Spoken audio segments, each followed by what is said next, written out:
All right, my people, we are back again. I hope all of you are doing good. Wherever you are coming from, and wherever you're watching from, I say you're highly welcome and God bless you. Now, let's talk about this man right here, Aliko Dangote, the richest man in Africa. We hear that, yes, he's worth $32 million and he's from Nigeria. Yes, he has a lot of investment in cement, fertilizer, agriculture, and oil refinery. Yes, that's what he's doing around the continent. Now, this man owns the biggest oil refinery in Africa, based in Nigeria, with $16 billion. Yes. Now, Aliko Dangote went to this country over here, Kenya, one of the most beautiful places in Africa. And when he went there, he was talking about a place there called Mombasa. What does he want to do there? Mombasa is actually a beautiful place, one of course. Now, why did he talk about that place? Yes. Well, he speak about the building of one of the biggest oil refinery in East Africa. Yes, that is the reason why he went there. He wanted to be involved in that greatest project, mega project that is going to be happening over there. He expressed a strong preference for Mombasa over Tanga in Tanzania to build this mega project. Now, Mombasa is in Kenya, while Tanga is in Tanzania. So exactly two different countries, right? Now, why did he choose Mombasa over Tanga? It's because of one person, William Ruto, the president of Kenya. Yes, William Ruto made a speech a couple of weeks ago saying that East Africa needs to build their own oil refinery. They need to come together and build their own oil refinery. Why? Because Africa imports most of its refined oil. Yes, let me break this down. This is crude oil, which looks like muddy water. Yes, you can't use it in your cars. It won't work.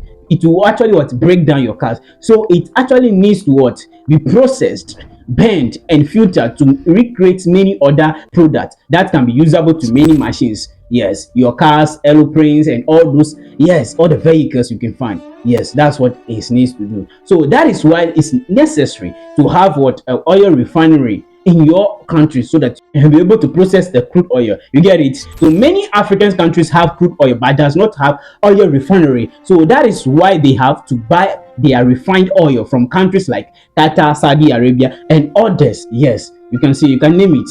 You see? So, and now because of the ongoing war in the Middle East, many people have opened their eyes to the reality. So Aliko Dangote says that he preferred Mombasa over Tanga because of William Ruto's decisions. Let's listen. The private sector and us will invest in the refinery.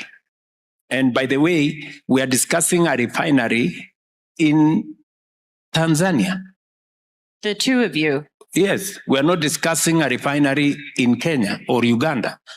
We are discussing that we're going to have a joint refinery in Tanga to benefit all of us, because that refinery is going to take on board the oil from DRC, the oil from Kenya, the oil from South Sudan, the oil from Uganda.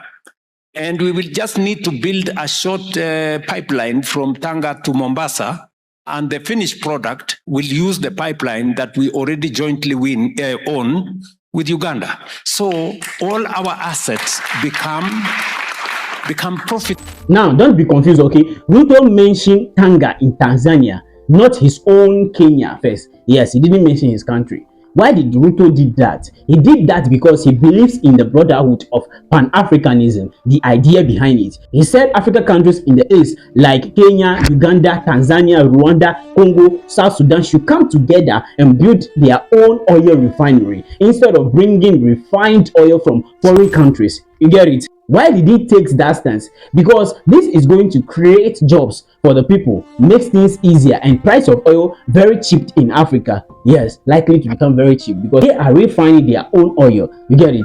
Now, after Ruto made that comment of saying that we need to come together and build our own oil refinery in Tanga in Tanzania, there was a backlash from the leader of Tanzania. Instead of a positive reply, she said this. Let's listen. Nilimbana Ruto, kaambia umekwenda kutangaza refinery Tanga, mbona mimi sijui?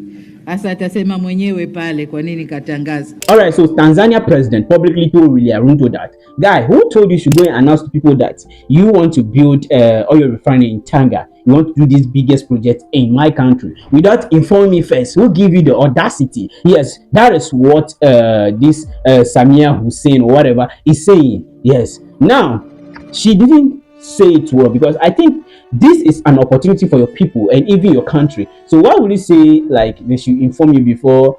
I don't get it. But even if she have to say this, she have to just go privately and talk with William Ruto over this, because these are neighbors. You get me? So it's like she did not do it well, and this is a disgrace to the continent, right? Yeah, it's a huge disgrace to the continent by talking like that. Now that's just a way, but many people believe that she did that because of William Ruto comment a few weeks after the election in Tanzania. Yes, you know, in Tanzania, the president Samia Hussein won the election by 98% vote. Yes, that's what happened, and many people were offended by that. People stood against it, opposed that no, it doesn't happen that way. You can't win by 98%. It doesn't happen.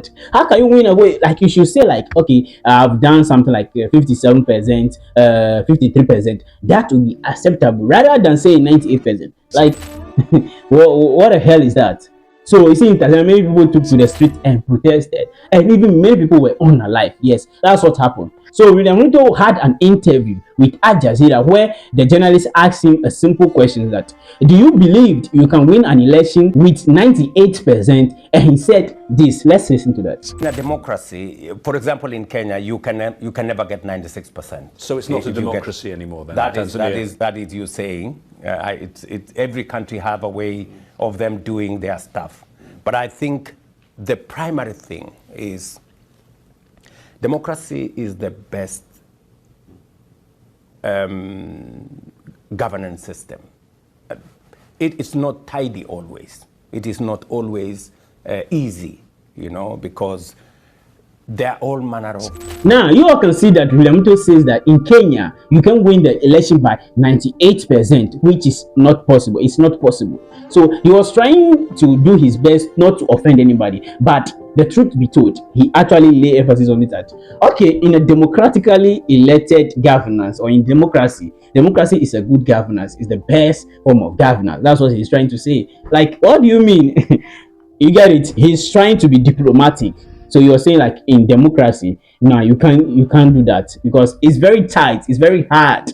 People have their own selective body. You get it? People have the peoples that they believe in. So you can't actually get that. So in this case, I would say this woman can be offended somehow, depending on the emotional structure of women. You know how it is. So she can say, okay, what do you mean? Like, you don't like the way I won the election in my country? You don't want me to be the leader of my people? How do you mean? How do you mean saying democracy? That means I'm not practicing democracy. That's what you want to say. Yes, it's just something scenario like that. So people believe that that's the reason why she did this. So that's just by the way. It is what it is. She has actually what caused the promotion. She has actually did what she thinks is best for her. But that is a disgrace to the continent. Moreover, let's move to the reason we're here. Dangote. Let's talk about Dangote. Now, Dangote is saying that he preferred Mombasa over Tanga. That is a way of sending a clear message that if you are not ready to do this, then we, the people that are ready, we are going to do this without you or permission, without you. It's not needed for we to do it in Tanga specifically. No, we can do it in Mombasa. Yes, if you don't like development, others like it. Yes, that's what Dangote is trying to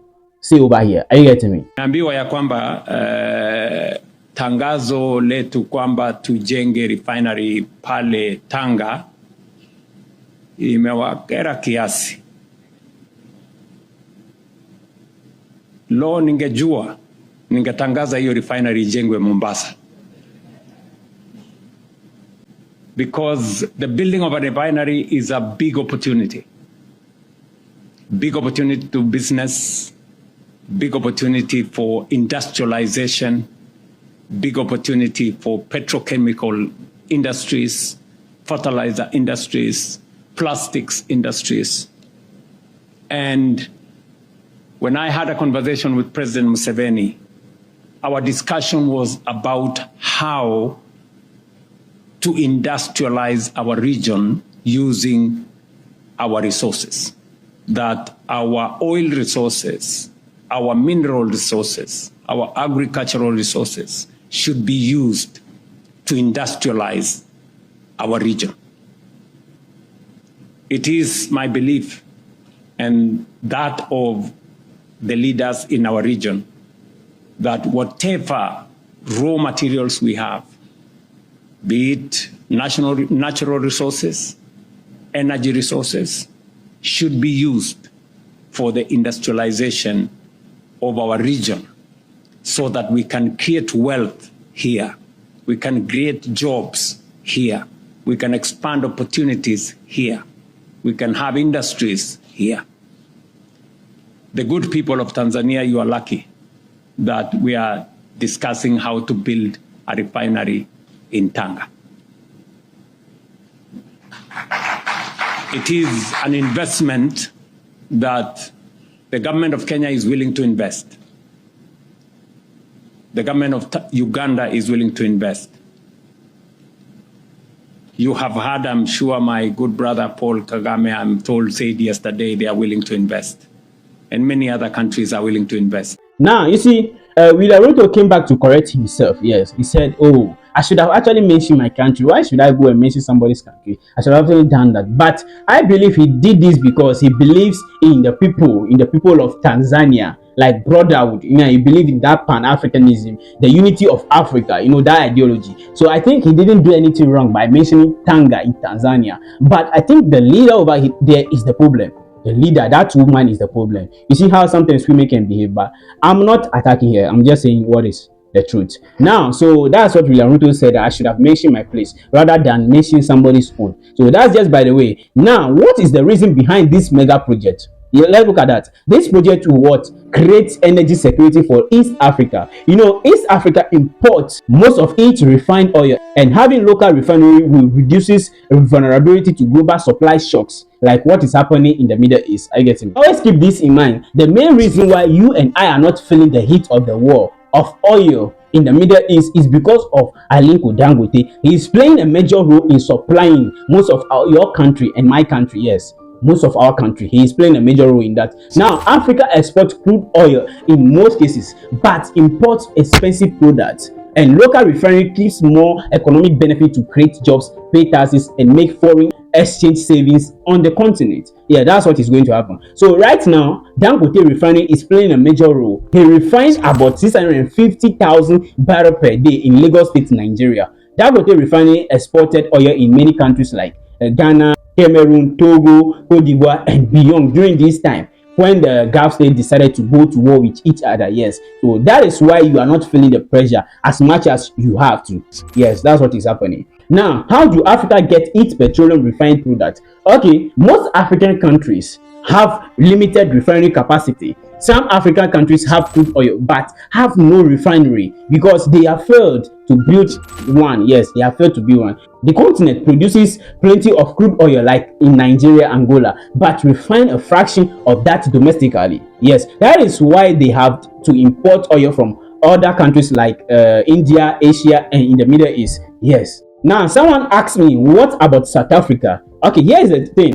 South Africa doesn't import refined oil as much of that because they have their own refinery, but they don't have crude oil. That's what you must understand. So South Africa imports crude oil, plenty of that, and their crude oil mostly comes from Nigeria to be able to enable the country to supply to their people. And also, South Africa has a company called Saso, which creates artificial oil, which works for certain machines, not for certain machines. Yes, that's what happened. So this project will actually change the face of Africa if this project is brought in by making a shift from importer to regional supplier. That's what is going to happen.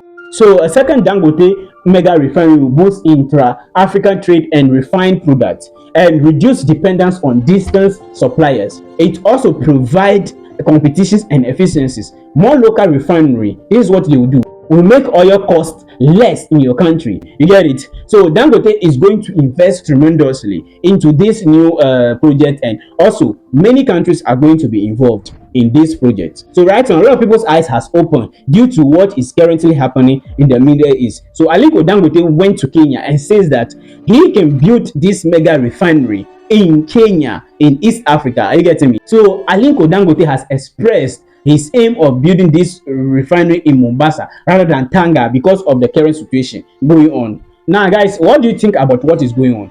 Do you think there's a problem with what the Tanzania leader said, or our person, William Ruto, have just done it the other way, mention his own place rather than going to mention somebody's place, or the person is not ready for improvement or development? What do you think? And what do you think about this mega project?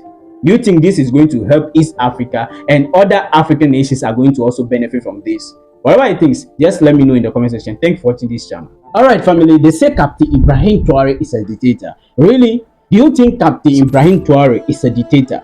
The president of Burkina Faso that we all hold in high esteem, the man that we all respected, they said he is a dictator. Do you believe that? Do you think Captain Ibrahim Traoré of Burkina Faso, the reincarnation of Thomas Sankara, is a dictator? I don't know. I don't know about you. But let's find out the reason why they are saying he's a dictator. If you believe it or not, let's find out. Alright my people, Captain Ibrahim Traoré has suspended more than 100 NGOs and civil society groups. You see, because of this, a lot of people are saying that this man is a dictator. He is a dictator. Do you believe that? Now, why would he close the NGOs in the country? Why would he do that? This is the reason why he closed down the NGOs. The NGOs are supposed to be non-governmental organizations giving arms to the needy and the poor in the societies and helping families, helping widows, building health centers, schools, and many more. Are you getting me? So why did he decide to close down those institutions? He decided to close them down because, well, the administration of Captain Ibrahim Traoré is saying that some NGOs are helping terrorists or jihadist groups in the country. Yes, with money or information, they are doing that. So because of that, he decided to close them down. That is the first explanation or their view of what is happening in the country. So Burkina Faso is accusing the NGO of helping T groups with money or information in the country. Yes, that's what they are talking about. Number two, the government says many NGOs are controlled by foreign countries and interfere in Burkina Faso businesses. Now, what do they mean? It means that when the government is doing something or sometimes trying to get things done in the country in their own perspective, in their own way, these people interfere. These people say, oh, why are you doing that? This is against human rights. This is that. You know, those kind of things. A lot of things that they are interfering in. So you can see that sometimes the government does not have control over his people or their people, what they should do for their people because of these NGOs. They are corrupting the minds of the individuals or the citizens. So because of that, Captain Ibrahim Traoré administration is saying that they are closing them down. They have shut down a lot of them. That's the second point. Now, number three, the government says that some NGOs did not follow rules or register properly. So that is why the NGOs were also shut down according to the administration of Captain. Yes, some of the NGOs do not register properly or they are not following the rules of the country. So because of that, they shut them down. Yes, that's the 10th point. Now let's go to the last point, and the last point contains some key factors, main objectives. Now they say what Burkina Faso has a new law. Yeah, the new law says, this is what the new law says: the leadership of NGOs must be done by opposition, by Burkinabe people. Do you get that, or do you understand that? Let me break it down for you. The captain is saying that the NGOs leadership must be Burkinabe citizens, must be Burkina Faso citizens in the country, or the leadership, like maybe the manager, the one in charge of the NGO must be the citizens of Burkina Faso. Yes, you don't want this foreign leadership. You don't want people that will be out there controlling this organization. No, because these people feed their people a lot of information which are not about the country, but tarnish the image of the country. That is what they are trying to stop. Because you know, sometimes you see many of these NGOs in many African countries are controlled by foreign entities. They are controlled by foreigners. Yes, America, Europe, Asia, all those people, they are controlling these NGOs. So they are behind it, and they can pass many ways to do their things in the country because of these NGOs. So Captain Ibrahim Traoré is cracking down on these NGOs in the country. So right now, if you want to operate an NGO in Burkina Faso, then the leadership must come from Burkina Faso. Yes, not from America, not from Europe. It must be a citizens of Burkina Faso. Yes, that's what is going to happen. Number two, all the money from the NGO must go through the government bank. Yes, which means that whenever money is going to be transferred into these NGOs in the country from America or Europe, the money must pass through the government bank, not private banks. Not private banks. Again, yes, listen to that very carefully. Not private banks, government bank. Why are they saying this? They wanted it to pass there because the government wants to monitor. Yes, it allows the government to be able to check, to cross-check where the money comes from and where the money is going when it is being transferred out. of the bank. Are you getting me? When it's being transferred in, they know the source of the money, and when it's being transferred out, they know where the money is going to. That's what they want to take notice of. But when it goes to private banks, they don't have the way to get to know a lot of things because it is private. It is private.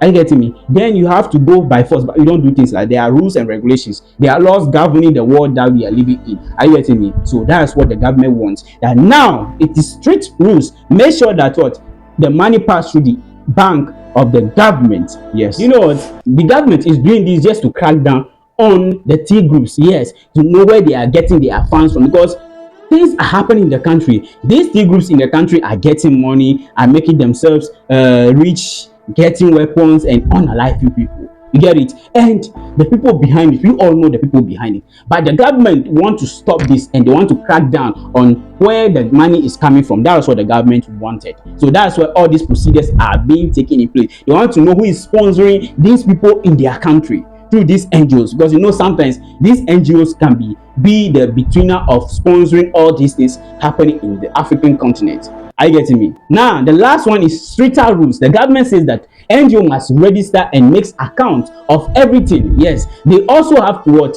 Make sure that one person leads the NGO, but not for so many times or too many NGOs. No, you don't want that. You can't lead the NGO over here and be leading multiple NGOs. No, they don't want that. If you are in this NGO, fine now, let somebody also control another NGO. You can't be the head of all the NGOs. You can't be the leadership. No, they don't want that. They don't want that thick thing. Yes, that's what they don't want. And moreover, after that, they don't want these people to involve themselves into politics. Yes, they don't want them to associate themselves with politicians. They don't want that. So that if you did not like the government that is on, then they can switch to the other opposition party and be telling them things and be sponsoring them, doing a whole lot of devilish things in the country. Don't want that. Don't put yourself into politics. If you're an NGO, nobody from that NGO to put themselves into politics. You don't want that in the country. That's what Captain Ibrahim Traoré is saying over here. Now, for context, Burkina Faso is run by this man, Captain Ibrahim Traoré. He came in when he saw that the country is not serving the interests of the people, but France. Because France got so much out of Burkina Faso, but Burkina Faso did not get much in returns. So that is why Captain Ibrahim Traoré came into power to correct the mistakes of the previous leadership. Yes, he said, no, we are not going to need you anymore. We don't need you anymore. We are going to run the country by ourselves. That's what he said. So when he came into power, he changed a whole lot of things in the country. He kicked out the French out of the country and moved away from them. Then back, French military are stationed in Burkina Faso. Yes, and the rest of the two Sahel states, they are stationed over there. But now they all ask the French army to leave because they don't want them anymore. Because why are they there at the first place? They are there because they are there to help Burkina Faso or the AES state to fight against terrorism. That's the reason why they were there. But when they were there, the objectives that they were there are not being fulfilled. For so long, they are not doing their duty. Yes, but Burkina Faso or the AES are paying them for their failure. Are you getting me? They are always paying them millions or billions of euros to be there and fight terrorism, but the objectives are failing. How come the one of the most powerful army in the world, how come they could not bomb these terrorists with all the weapons that they have? How come they did not eliminate these terrorists? Yes, they have agenda. You see, this all does not make sense sometimes when you look into it. Yes, because these are experts. How come they did not eliminate this thing? But whereas when the people of Burkina Faso or these AES states go, they can be able to bring down some terrorists. They'll be able to be giving it to these terrorists. So how come they say, okay, we don't need you anymore, go, we don't need you anymore? France was angry. They don't want to leave. Yes, that's what they did. They felt like they're entitled to this country because look at this, they colonized all these countries here, and France always feels like those countries are their birthright. Yes, they always feel like all these French-speaking countries owes them a lot for colonizing them. Yes, you colonize somebody and you feel like the person owns you a lot because of what? Because they felt like they taught them how to speak French fluently. They taught them how to use fork and knife, a whole lot of things. Like, yeah, it's a little bit funny. That's how it is. So they feel like they are God over these people. So anything, they have to have dominion over them. Yes, they don't like the idea of living. By the way, Burkina Faso said, brothers, we don't need you. Bye bye, Mr. Failure. We don't need you. You see, you get that? So now they are accusing Burkina Faso of behaving differently. Why? Because they are not on the grounds in the name of NGOs, using NGOs. over there. They are not on the grounds. Yes, terrorists are on the grass. They don't have any means to give them money or what? Yeah, get money from them. They don't have any means. Yes, because that's the only best means they have, and it has been busted. It has been busted. So that's the reason they are saying that. Now, listen to me very carefully. Some citizens in Burkina Faso can also involve themselves in this by creating NGOs in the name of the foreigners, because they have been asked to do so, because maybe one guy in the village or one old man in the village where he is poor, he need money to fund some kind of lifestyle. So do you think if he's been given that opportunity, they call him secretly and offer him some kind of huge amount of money, do you think he's not going to do that? He's going to do that. Yes. Africans too are some of the problem. They are going to do that, and that's where Captain Ibrahim Traoré is cracking purposely on these things. Yes, because they want to destroy this thing or crack down on this thing, because they want to know the means where these people are getting their funds from. The TT groups. Yes, that's what they want. So right now the rules are very simple. Leadership must be a citizen of Burkina Faso, not a foreigner. NGO must put their money in Burkina Faso banks, the government bank, not private bank. Yes, and NGOs must register and make account of everything. And lastly, one person must not lead too many NGOs. Do you get that? Yeah, let's listen to this man. Évidemment, ce sont des obligations que les intéressés se sont données. Il faut bien sûr retourner vers l'administration pour dire oui. Bon, soit on a renouvelé le bureau et on notifie à l'administration qui prend acte, et conformément à la volonté donc des membres de l'association. Mais une fois que ce n'est pas fait, évidemment l'administration va constater que vous n'êtes pas à jour, et c'est ce travail de salubrité, comme vous l'avez dit, que nous sommes en train de... Now, let me ask you, do you think Captain Ibrahim Traoré of Burkina Faso is a dictator because he has refused NGOs to operate in the country? It's a question. Some people right now are saying that the reason why he is doing that is because he doesn't want to be scrutinized. Yes, he wants to be in power for a long time. They are even going as far as to refer to where he says that democracy is not working for Africans. Democracy, it is not for us. It is a tool to destroy us. So they don't need democracy. They are still experimenting. You will just question. Are being killed. Is that what democracy is? They act as if they don't see it. There they are with their eyes closed. Young Africans must understand that this notion of democracy is false. It is false. It is just a stick that people hold and use against Africans and certain peoples. That is all. So we must forget this notion of democracy. We must embrace the revolutionary. So does that make him a dictator? Okay, does being a dictator a bad thing? It's a question. Let's look at this. Muhammad Gaddafi was a dictator. His country was under dictatorship. Yes, but Muhammad Gaddafi did many things for his country. The first president to bring the biggest project of irrigation in the world. Then back in Libya was desertic. There was no water, no winds, no trees. But Gaddafi brought in water from the ocean by creating holes underground and let water into the country. He changed everything. He spent billions of dollars just to make the country or make the people live a comfortable life in the country. He changed so many things in the country. Then back before Libya became a country, there were people there, but they couldn't do that. When Gaddafi came, he did all those things. Yes, but he is a dictator. The landscape of Libya changes from desert to greenlands with water flowing. He also makes sure that the Libyans never have to suffer. Every Libyans get the shares of the oil money. Yes, whenever oil is being sold, every citizen get their shares. Yes, the only man that has ever done it. Nobody. Even nobody in any African country has done that. The only man that has ever done it. Then back in Libya, when Gaddafi was alive, even new married couples were getting funds from the government, were getting new apartments. Yes, he did all of that. And under his watch, Libyans prospered than many other African country citizens. People, yes, Libyan prospers. But now, what is happening? So do you think he is a dictator? Yes, he is a dictator, but he does things differently. He doesn't kill, he doesn't murder. Yes. Despite time comes that things got up, but still he still changed a lot of things in the country. So does that make Captain Ibrahim Traoré a person that is close to Gaddafi, or that is a lookalike of Gaddafi is going to do the same thing? No.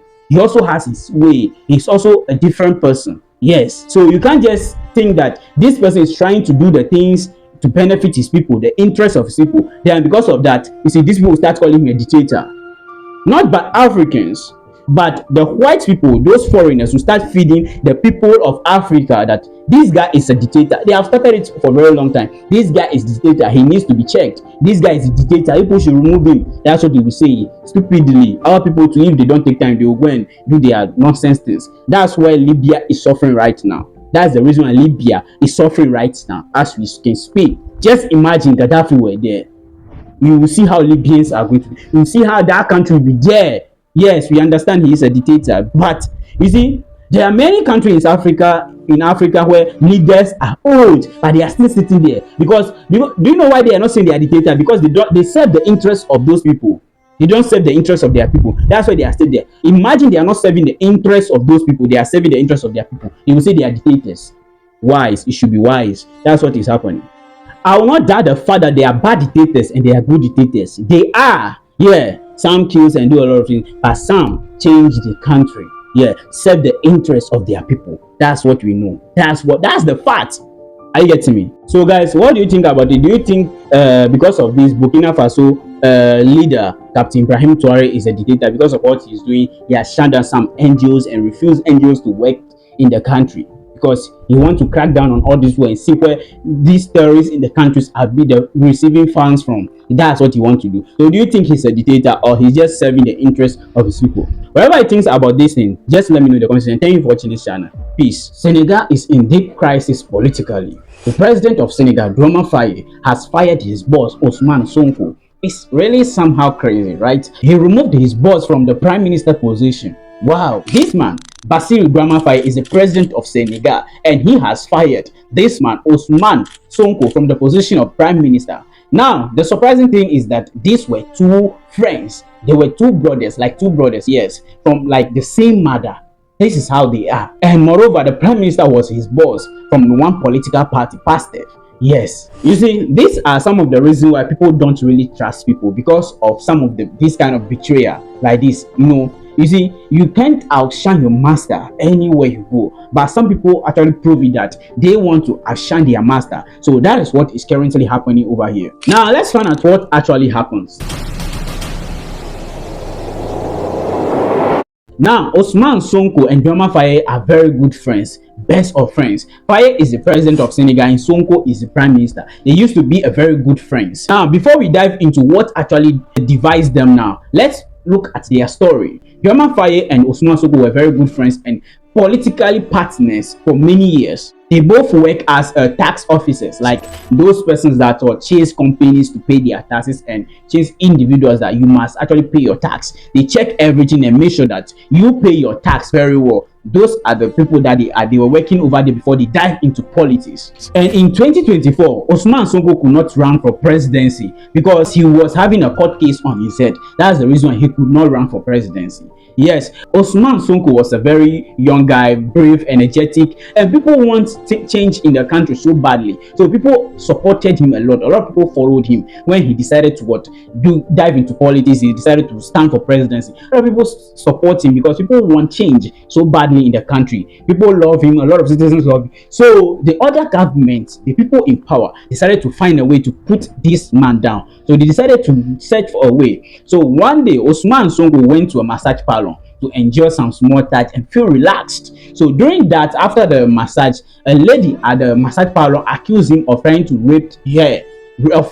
accused him of rape. So they decided to lock Ousmane Sonko up. That's the way to block this guy down. So they wanted many ways so badly to bring him down because he is coming as an uprising in Senegal. And what they are saying is changing the moment for them. Are you getting me? So the lady said he threatened her at the gunpoint and said he wanted to rape her. Some kind of things that if she go and report to people, nobody will believe her because he has influence. Look at that.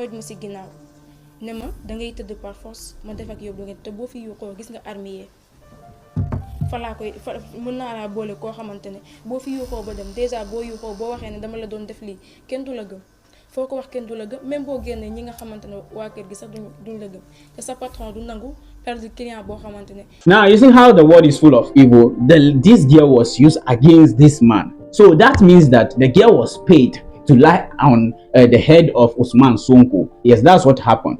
So just imagine that you have influence. You are kind of person that you can just a snap of your finger, you can get any kind of woman you want, any lady, any girl at your disposal, and you went to a massage parlor just to feel relaxed, and somebody is accusing you of rape. You see how stupid it sounds, but that's what happens over there. So they arrested him and threw him into jail. Look, we know that things happen, but in this case, this guy is not that kind of a rapist, but the girl was paid to do that. The girl was paid to lie on his head. So that's what actually transpired over there. So he was arrested and thrown into jail. So when Ousmane Sonko was in jail, many youths go out on the streets and protested very badly. They demand for the immediate release of Ousmane Sonko, and some people decided to destroy government property. A lot of properties were destroyed in that uprising. You get it? Now, after that, Ousmane Sonko was free of rape charges. When that happens, Ousmane Sonko was free of rape charges. That means it is a lie against him. Now, they decided to find a very desperate way to punish this guy. So they said he was the one inciting the youth of the country to destroy properties and cause commotion in the country. You see that? So they decided to put him in jail because of that. They said he is the one inciting the youth to demonstrate and to destroy a lot of properties in the country. Truly, a lot of damage were made in the country. Government properties were destroyed. So they forgot the rape case and decided to lock him up for inciting the youth to destroy things in the country. So because of that, Ousmane Sonko could not run for president in 2024. The court case disqualified him to run for presidency. So he decided to choose someone to replace him. Yes. So whether he goes through with the elections or he have to suggest someone, to someone who is trustworthy to replace him, he has to present somebody to his people, the people that follow him, that they should vote for this person. So there is something that is like Fire equals Sonko. That is the campaign he was making. That when you vote for Fire, that means you vote for Sonko. Yes, Fire equals Sonko, because they are very good friends. They have been in jail together. They have worked in one place together. They trust each other. So you say, okay, if I could not stand for presidency, I have a very good brother over here. He's like a brother from the same mother. When you vote for him, it's like you are voting for me. So Sonko did a lot of promotions. So Fire equals Sonko, Fire presidency. No, he did a lot of promotions. He did a lot of advocacy for the people to vote for him. Yes, he said, I trust this guy. No matter what, I trust this guy. If you vote for him, whatever that I have promised to do for the country, he is going to fulfill my promises. That's what he said. And the people voted for Fire to become the president of Senegal. Yes. So after Fire became the president of Senegal, he decided to bring Sonko in as the prime minister, because it was his idea that, okay, go in. So he said, okay, master, come in so that we could run the country together because of your knowledge, because of your expertise in how to govern the country. Come in, let's do this together. So Ousmane Sonko came into the picture as the prime minister, and it was a beautiful moment. And all of a sudden, this beautiful moment turns into something else. Now, Sonko and Fire begins to disagree on many things. Both have their mindset on different kinds of things. The first thing they disagree on is how to run the country. Ousmane Sonko does not want the influence of the French in the country with their army stations in their territory. That did not show sovereignty. So he wanted them to live so badly. And also Ousmane Sonko also wanted Senegal to start out having their own money. He does not want the CFA franc anymore. This is the same currency being used by all the Francophone countries, all the French-speaking countries in Africa. But that currency is being printed in France, but it's not used by the French people. Yes. You see how crazy it is? So Ousmane Sonko does not want that. That's neo-colonialism. He doesn't want that. He wants them to be free from all these kind of influences, neo-colonialism. But on the other hand, Fire do not like that idea. Fire is that kind of soft-spoken person. Say, oh, leave them. They should live at their own time. They should live at their own given time. But mind, the French will never leave your country. If not forced, they will never leave, because they have food over there. That is how it is. But Fire wanted this thing to go slowly. They should live at their own given time. Look, Ousmane Sonko is that kind of a guy that is that outspoken person. He's straightforward. But Fire, on the other hand, is that kind of a soft guy and shaky. Because Sonko said that do not make any sense. We are a free country. We can't have these people roaming around our territory, doing things, operating on the grounds with their French army. Whereas our people are not there. Our armies are not there operating on their grounds. This is not right. He should leave. But Fire said, nah, I am the boss here. I do not agree with you, the prime minister. I choose what they should do. So that is how it is. They also disagree on how to solve money issues in the country. The country was in debt, very big one. So the IMF came to Senegal to restructure their finances. Yes. So Ousmane Sonko do not agree. He said no as the prime minister. He said no to that because he felt like that are sending bad messages to their investors. When the IMF came in checking your affairs, it's like you are not running the country very well. You are not governing the country very well. So the confidence that investors or the trust that investors have in your country, you are going to lose that. Ousmane Sonko did not want that. But on the other hand, Faye said, oh, let them, they should come in. They should come and do whatever they want to do. You see the problem over here? Yes. And they also have fallout on who has the most power in their political party. That's one of the things that is disturbing. Look, the political party named PASTEF was created by Ousmane Sonko. He is the owner of that party and he brought Faye into the picture. He brought Faye into that party and Faye became the president. Yes, when Faye became the president, he became the prime minister. But he is still the leader of that political party where Faye came in as the president. Are you getting me? Even though he's the prime minister, he holds power in his political party. That is the party that he created. Are you getting me? So Faye could not be the head over the Faye could not have power over there. No matter what it is, the owner of the party is still there. No matter who he is, he still has the main power over there. So that is a political power struggle in their own party happening over there. But these people were actually very good friends, very, very good friends. They went to jail together. When the previous government arrested people, they were arrested together and they have been in jail together. So Sonko is a very strong and outspoken person, but Dioma Faye just wanted to show that at the end he is the real boss. It is what it is. This is how Africans are always. They are always like this. It happens in multiple cases, multiple scenarios. We have seen that in the continent. Now look, you were put in there by somebody so that you could fulfill the dreams and ambition for the country. For that person, are you getting me? After you went there, you brought the person in so that the person can help you achieve that with his knowledge and what skills to decide for the country. And all of a sudden, you decide, okay, I am the boss here. I can do whatever I want to do. You see how crazy it sounds? But without the help of that person, you will never dream of becoming the president. You are nowhere close to that position. Are you getting me? This is how crazy it is. So this thing happens in May 2022, 2026, when the president fired the prime minister Ousmane Sonko and dissolved its government. Ladies and gentlemen, by decree number 2026-1128 of May 2026, the President of the Republic, His Excellency Bassirou Diomaye Diakhar Faye, terminated the functions of Ousmane Sonko, Prime Minister, and consequently those of the ministers and secretaries of state. Members of the current government and members of the outgoing government are responsible for handling current affairs. Done in Dakar on May 2026, 2026. Decree number 2026-1128, terminating the functions of the Prime Minister. The President of the Republic cites the Constitution, specifically Articles 42, 43, 49, 53, and 56. Having regard to Decree number 2024-921 of April 2nd, 2024, appointing the Prime Minister,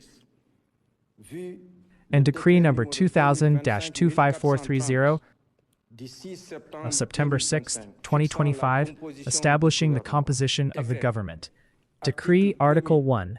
The functions of Mr. Ousmane Sonko, Prime Minister of the Republic of Senegal, are hereby terminated. Article 2. This decree shall be published in the Official Gazette of the Republic of Senegal. Done in Dakar on May 22nd, 2026, by the President of the Republic. So that is, Ousmane Sonko got all the support from people because of history. People know the history very well. They know that it was Ousmane Sonko helped that Faye became the president. If it was not for Ousmane Sonko, Faye would nowhere dream of becoming the president or even getting close to that stage. Are you getting me? They know that. So a lot of people gathered at Ousmane Sonko's house calling Faye as traitor. Yes, that's what is happening. When this happened, Ousmane Sonko did not shout, he did not panic, he did not cause any commotion. He only posted on his Facebook handle and said that Tonight, I'm going to sleep with light hearts in my house. That's what he said. Now, we have seen this kind of multiple things happening on the continent. This kind of betrayal things happens on the continent a lot. It happens in Burkina Faso to Thomas Sankara. Yeah, one of the strong person in Burkina Faso by then. A very good man in Burkina Faso. This is the man that Captain Ibrahim Traoré of now is copying. Yes, we all know the story. Thomas Sankara was the first president in his position to refuse the salary of the president. He said, no, don't give me the salary of the president. Give me a salary as a soldier. Pay me as a soldier. That one, put it somewhere so that will help the country. Yes, that's what Captain Ibrahim Traoré also did.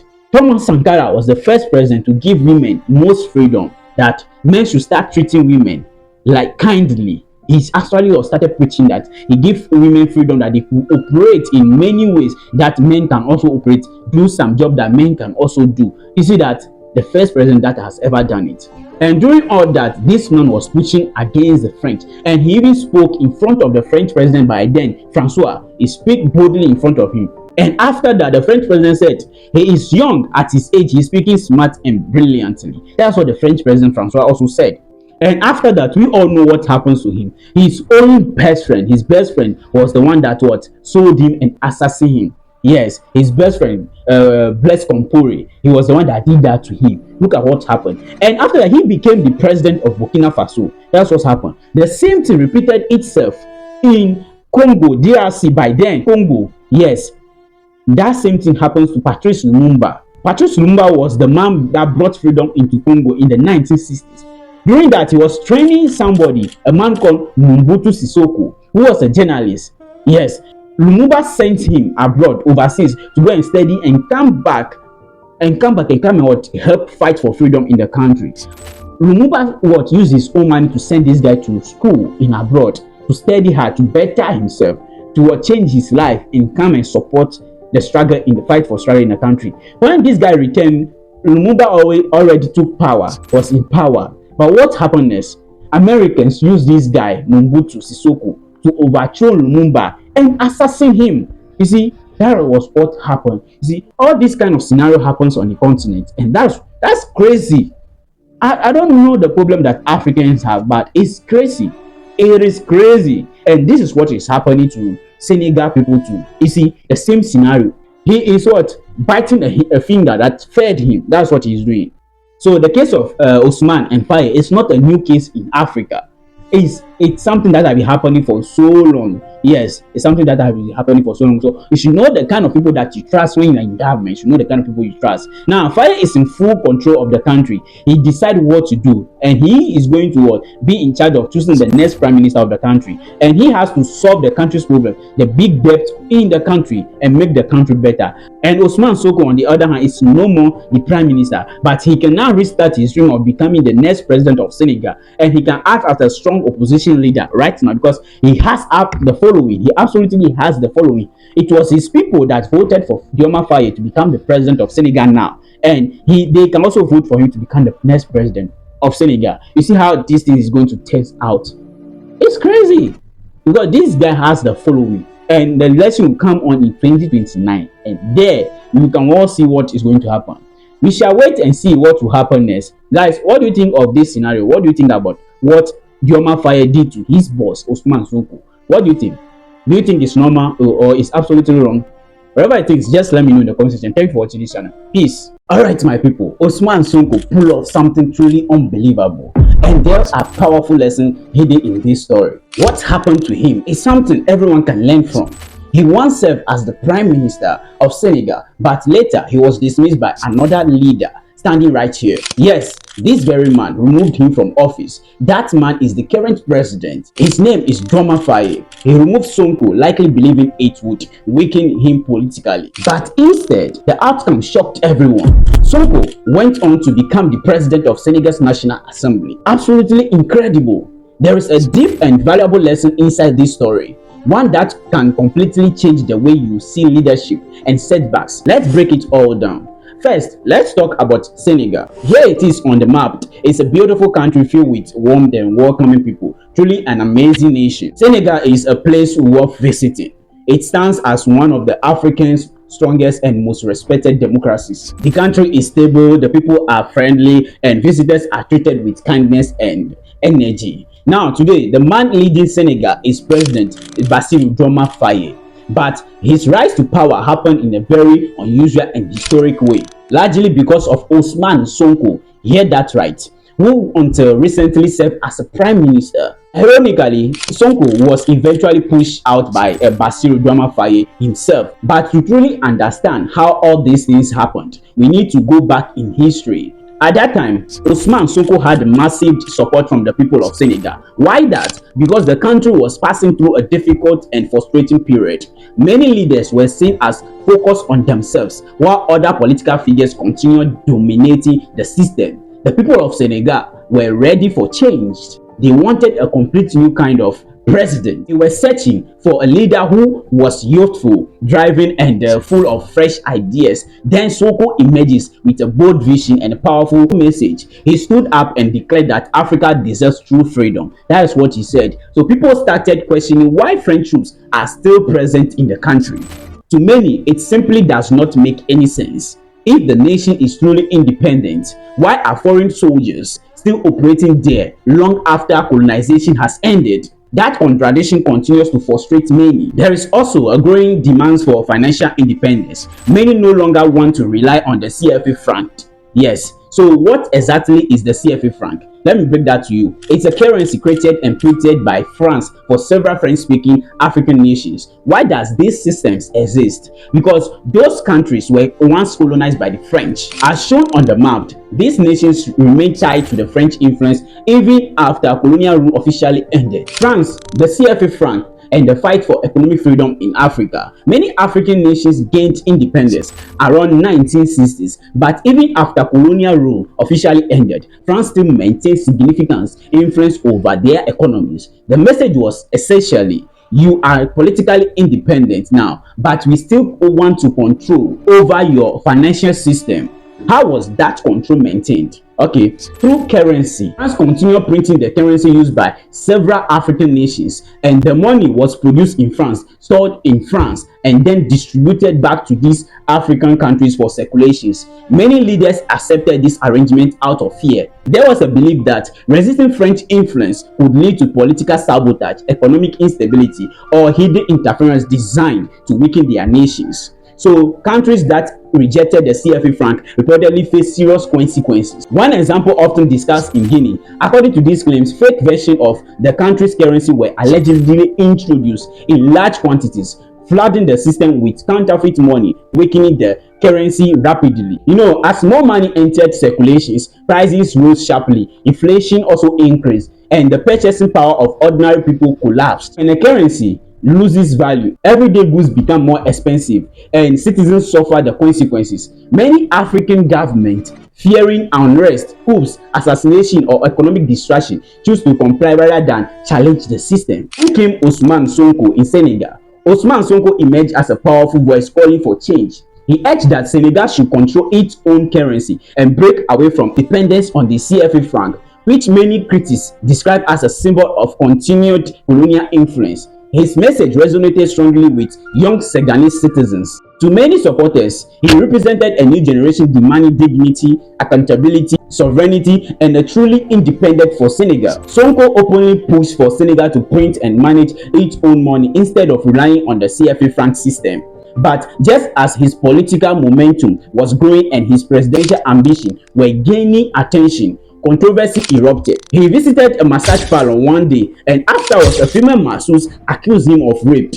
The allegations triggered massive public reactions, political tensions and protests, and national chaos. The situation quickly exploded into a major crisis, creating outrage and division across the country. Then after that, he was arrested, and when that happened, many people across Senegal immediately became suspicious. They were asking, why arrest a man everyone believes would become the country's next president? To them, the situation simply didn't feel right. Public pressure quickly mounted against the government. Crowd flooded the streets, protesting and challenging the authorities, saying, "We know exactly what you are trying to do." Many people believed that the accusations against him were fabricated. People even said, "Look, this man doesn't fit the image that you are trying to paint." Of course, appearance alone proves nothing about someone's character, but to many citizens, the allegation just didn't add up. Eventually, they failed to prove that he had actually raped the woman. However, prosecutors shift the focus and claims that his influence led protesters into the streets where infrastructure was damaged and properties was destroyed. Yes, indeed, things were burned, properties were destroyed in this kind of protest. So instead of imprisoning him for assault, they accused him of encouraging unrest and disorder among the youth. But at first, the accusation was that he assaulted someone. But once they could not prove it, the narrative changed. They basically said, we may not be able to prove that you assault this woman, but we can prove that because of your movement, people rioted, burned cars, and destroyed equipment. And for that reason, they decided to jail him. At the very moment he was imprisoned, the election season was unfolding. So many believe the entire move was designed to remove him from the presidential race. Yes, once in prison, he was no longer eligible to run under Senegalese law. Someone jailed under those circumstances could not contest for presidency. That is when Ousmane Sonko realized that another strategy was needed because the people still strongly supported them. So he spoke directly to the people of Senegal and said, if you vote for Faye this month, it's the same as voting for me.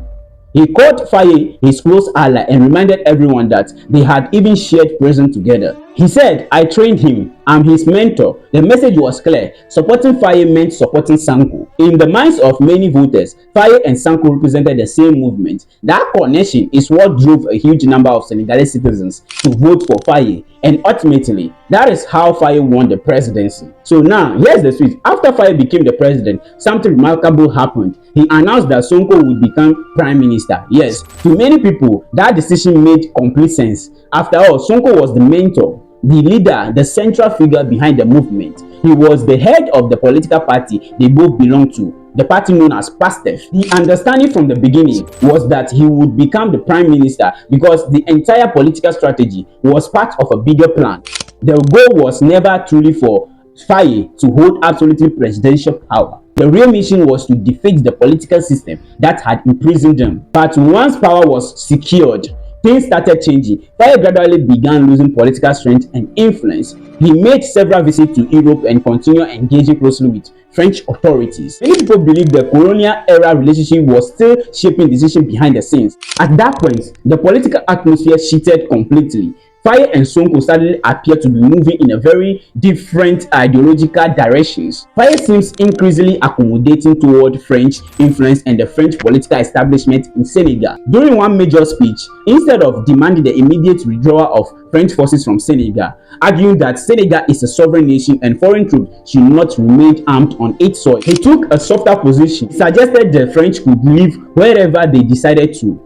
In other words, there was no urgency in his tone. That position directly contradicted what Sonko had consistently defended. Sonko's message had always been clear: the French presence must end immediately. Sonko pushed for dignity, transparency, accountability, and a stronger national sovereignty. Faye, however, appeared more interested in maintaining calm relationship and avoiding confrontation. His approach focused on compromise and caution. His message was essentially, let's remain calm, let's cooperate with institutions like the IMF. But Ousmane Sonko had serious concern about the direction of Senegalese economy. According to discussions involving the IMF, concerns were raised about the management of the country's finances. The IMF reportedly believed Senegal's economic leadership was struggling with financial discipline. Questions were raised about the state of the nation's economic and fiscal management. Because of this, proposals emerged for discussion, oversight, and economic guidance programs. However, Sonko believed such external supervision would damage Senegal's image internationally. He feared it would create doubt and weaken confidence in the country's leadership, and the people most likely to react negatively were investors. Hear that right. Every developing nation depends heavily on investors' confidence and international business partnership. If global investors hear that the IMF, an institution that finances many African economies, is criticizing Senegal's financial management, then many investors may hesitate before committing money to the country. You get it? So because of that, Prime Minister Ousmane Sonko reportedly rejected the IMF's proposed conditions and requirements. President Faye, whose rise to power was strongly connected to Sonko's political influence and support, was deeply unhappy with that resistance. What followed was a visible political struggle. almost like power contest between the president and the prime minister. Faye appeared determined to prove to both Senegal and the international community that he alone held presidential authority. Meanwhile, the prime minister seems to eager to remind everybody or everyone of the political reality behind the victory. His message was essentially, your presidency became possible because of the movement and the support behind me. If circumstances had allowed me to run directly, the outcome could have been very different. I was the one who brought you forward. I told the people that you and I were one, that supporting you meant supporting me, not the other way around. Then earlier this month, after the president of Senegal returned from France and meetings with the French president, he suddenly announced that Ousmane Sonko would no longer serve as prime minister. Just like that, he was pushed out of power. Then public was stunned. People immediately flooded the streets behind Sonko because they clearly understood what had happened. They were saying, this is the same man who helped make you president, something that would have been impossible without him.